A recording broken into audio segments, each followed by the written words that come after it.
Hello, in this video, I'll be talking about Inda Craig Galvan's play Black Superhero Magic Mama, written in 2019. Craig Galvan is a multi-award-winning African-American playwright whose unique style incorporates fiction and fantasy into her plays that talk about real-life racial conflicts in the Black community.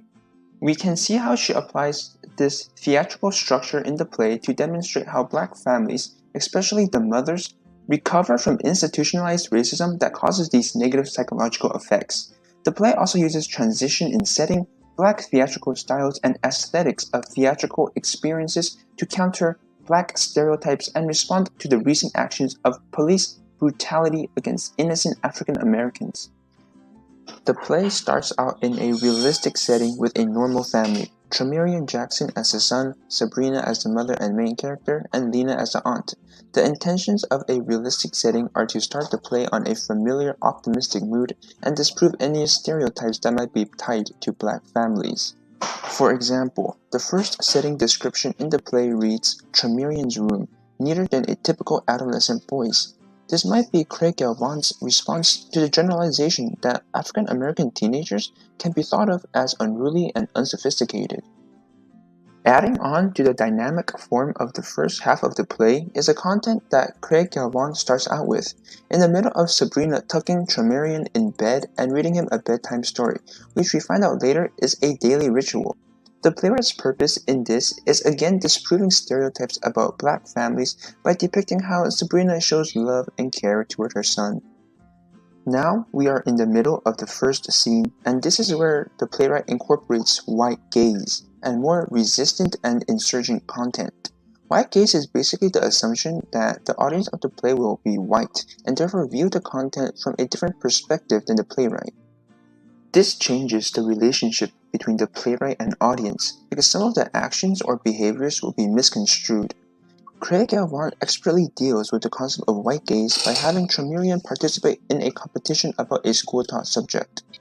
This makes his character more relevant and normal to educated white families and conveys that Black boys can also be intellectually talented and sophisticated rather than enforcing the stereotype that teenage Black boys will join sport teams such as basketball and football.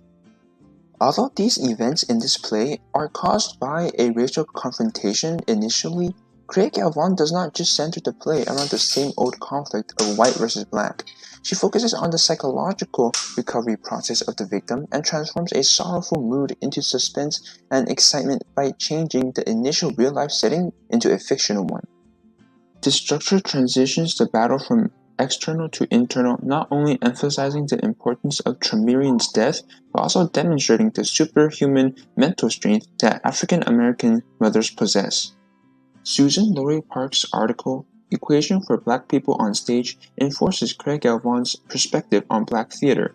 In the article, Park asks, can a Black person be on stage and be other than oppressed? And does Black life consist of issues other than race issues? Craig Galvan's content in the second half of the play answers these questions. First, in the superhero realm, Sabrina fights off her own guilt for letting her son travel with the team by himself. We all know this feeling of regret over our decisions. This feeling is internal remorse, not an external oppression, meaning that white people are not and should not be part of a Black person's psyche. Second, Sabrina faces the challenge of reconciliation with Lena and Flat Joe, because Sabrina had previously falsely assumed that Flat Joe poses a bad influence on Tremerian.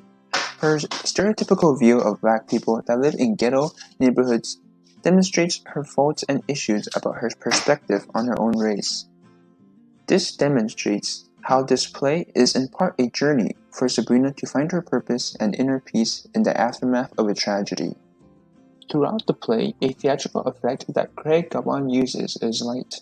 Other than the regular usage of light to emphasize a character and put them on the spotlight, she uses light to reveal the presence of a lurking emotion that the Messiah angel, the superhuman transformation of Sabrina, must battle at the end.